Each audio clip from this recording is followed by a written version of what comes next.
I try not to talk after shows and before shows. Honestly, it's tough not to talk, but it is by far the best help. I get so frustrated not being able to talk. That's probably why I talk so much. Pre-show routines. Do you use tea, honey, throat spray, test screams? What's going on? What do you do before a show? I do a 30-minute warm-up. I go out, and to me, what gets me the most ready to perform live is just the energy of the crowd and the stage. So like, I have to go backstage to feel the energy of the band playing and the crowd to kind of jolt me into that mode and get that adrenaline going. I'll start with just some of the Melissa Cross stuff, or the vocal warm-up stuff, like the gia gia gia gia stuff. And if it's like a show where maybe you went too hard and you have are having trouble talking, I just try my best to shut up, not talk to anybody. I'll do tea, I'll do spray, like whatever I could to just try to let my voice relax. And that has been, honestly, it's tough not to talk, but it is by far the best help. And that in conjunction with getting a lot of sleep. Pre-show musts. Let's see, first of all, I really try not to talk very much on tour before I do a show and after I do a show, or really anytime there's loud music playing. And then I need a hot coffee. It doesn't matter how burning hot. It could be 110 degrees out. I need a hot coffee. It warms my voice.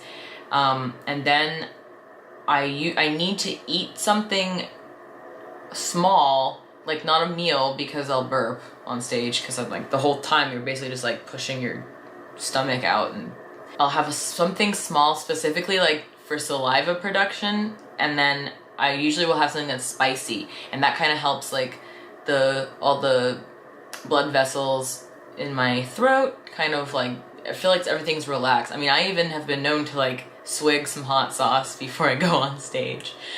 I know alcohol is dehydrating, but that's why I just have like one little shot, but I'll get it in like a little whiskey glass, and I'll just sip on that before I go on stage. I'm just always trying to like lube it up, No drinking beer, no chips, Okay. like potato chips. Mhm. Nothing that can scratch your inside Gotcha. of your throat. Yeah. And beer, because you don't want to burp all the time in the middle of the word of a word. And and I really avoid sleeping right before the show. Are there any pre-show rituals or certain things that you need to have before you play a show for your voice? What I really need to have is my warm-ups, because I never use them. I'm too lazy, and probably I am too self-confident that, oh my God, I don't need it. That's how I used to think. But then I changed my mind. I think one of the first things that I realized I had to do was skip hard liquor, basically. Hard liquor, it dries out the throat, and alcohol in itself is dehydrating. So, it's not a good thing to drink too much on the road as a singer. Before every show, I'm doing like a 1 hour physical and vocal warm-up, basically. I do like a 20 to 30 minute yoga. I do that, which helps me warm up the body without actually having to work out like really hard, but it really gets the blood pumping, and in a really soft and good way.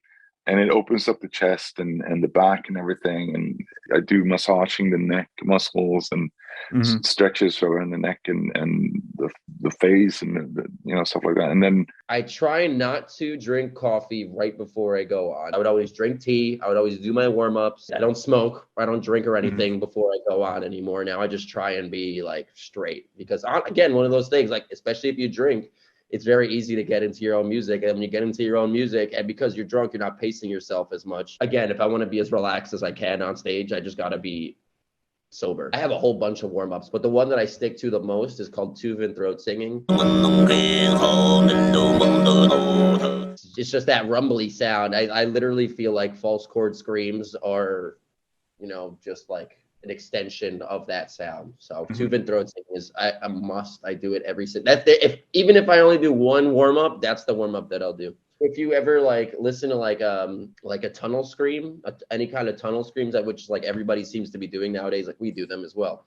But like if you listen to an actual tunnel scream, and then if you figure out how to do a tunnel scream, and then you listen, and then you tube and throat scream or tube and throat sing, you could actually see the correlation, because I'm convinced that two-tone sound that you're hearing while you're tube and throat singing is the same technique that people use in screaming that gives the tunnel scream, that multi-tonal sound.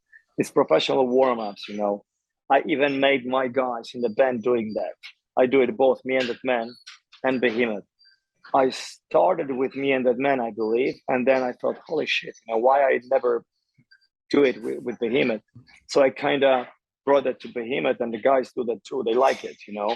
And they told me, hey, even though we're doing like only like a little bit of vocals, you know, they feel they're more in control of their voice. I have a few things I do to maintain on the road.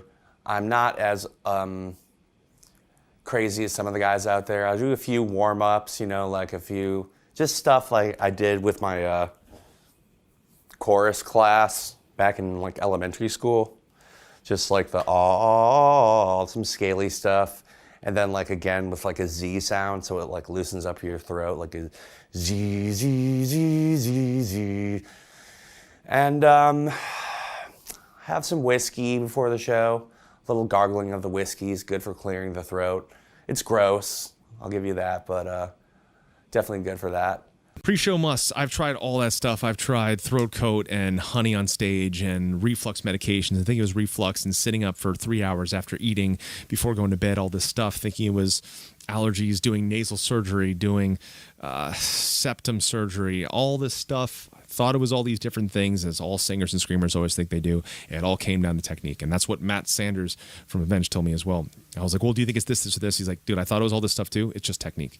So once I had the perfect technique in, it works anytime, but I need to be fully warmed up for the screaming to work. I know what best time of day my safe screaming works, and it's generally the closest possible after that hour of warm-up is when the screaming has the highest range, and it gradually gets lower as the day goes on, and the pitch lowers, and the rasp and distortion starts to go away towards the end of the day. So it's actually better for my screaming immediately after warm-up, but my singing sounds better the longer in between here and here. What do I avoid doing before shows? Well, I mean, the big secret with that is you need to time your eating with what works for you and your metabolism. So for me, no eating 2 hours before the show, apart from a banana. Banana is the stuff of magic. You know, if I eat a banana like 45 minutes before I go on stage to get that potassium, you know, thing to hopefully stop like things like pulls in the muscles and stuff,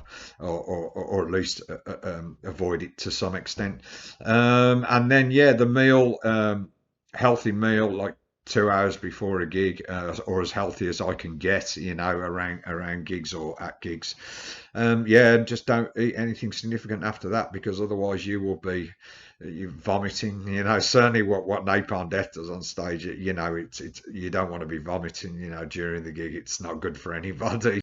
THC has to be a little bit away from the moment I walk on stage, because there's been times where we go up there and I'm talking like, shit, what was I supposed to be saying right now? Oh yeah, give it up for the other bands. I can't do it. I can't do it.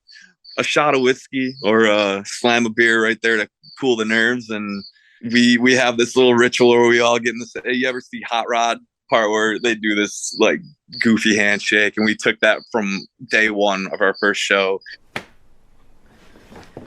That's about it. Shot of whiskey, slam of beer.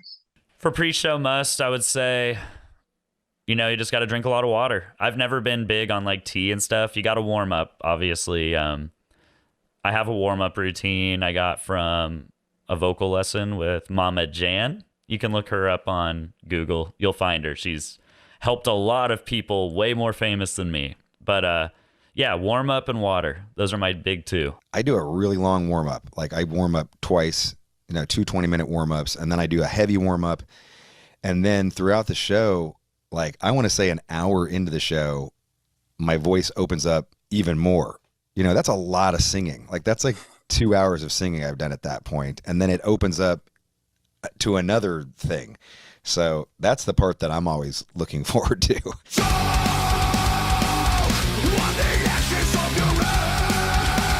Every person I've ever toured with that screams, every one of us is exactly the same.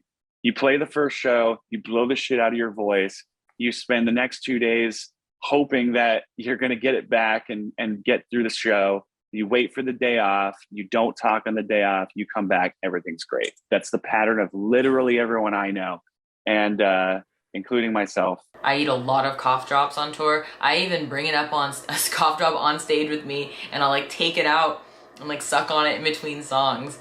And then my favorite thing is this throat spray called Singer's Saving Grace. That's my jam. I have that at all times. And after show, is there anything that I avoid doing before, after shows? Like I was saying, I just really try to be like mindful of my voice, and resting it and conserving it. And then I don't usually, I only stay up and have fun and like have drinks and everything, like when I have a day off the next day, a roadie Friday, if you will. I'll then, you know, have fun and just kind of let my guard down and like not be afraid to laugh really hard, or if I'm really excited, like talk really loud, or hang out when loud music is playing while my friends' bands are playing. But other than that, like, I'm pretty boring on tour. I go to bed pretty early, especially when you're on a bus or something, because it's loud. People are playing music and there's like 20 guys talking, and so it's just not a great environment for me. So I just watch a lot of Netflix, because I get so frustrated not being able to talk. That's probably why I talk so much. I try not to talk after shows and before shows, and I skip sound checks. Mm-hmm. Sometimes when I feel like, you guys, I need to say that. And also I got, like, when I was in the US, like recently, I found, like in some drugstore, I found a spray, like singer's spray for vocalists. Mm-hmm. It's like non-alcohol stuff, and you know what, it really helped. I used that before, like recording some covers, and during our practicing and stuff. Yeah, it really helped. So I'd probably use, I really want to give it a try during tours. Certain vocal warm-ups that doesn't necessarily have anything to do with using the vocal cords. It's more like making this humming sound, like zzz, zzz, you know, and rolling, stuff like that, just to get the vocal cords to warm up without actually using them. I just need to feel the vocal cords working. It doesn't matter if it sounds good or not. It just has to be like, I feel that I'm sort of in control of them, and then you get a good feeling, and then you go on stage and just. What I never do, I never eat much right before the show, and it's not just for vocals; it's for everything, you know. But having full stomach, it will, yeah. I think it just lowers the quality of your performance. It's breathing, it's everything, you know. It's I'm never like, it's never empty stomach. So sometimes, you know, even before I go on stage, I'm gonna have a bite of banana because it's energy and it's not heavy. Okay, so I'm gonna have 2-3 bites. Okay, it gives you energy. It's it's carbons. It's good stuff. You can't go wrong with banana. It's an amazing natural energizer. So that's what I do. And I also use this thing that actually Rob Flynn kind of took it from me, to make this tea for me. And basically it's a boiled, like, hot water. I throw some ginger there, I throw some honey, and I squeeze lemons. And I just love it. I love Ricolas, the original ones, the squares. I smoke weed on tour too, so like that's kind of detrimental, I feel like, to the voice.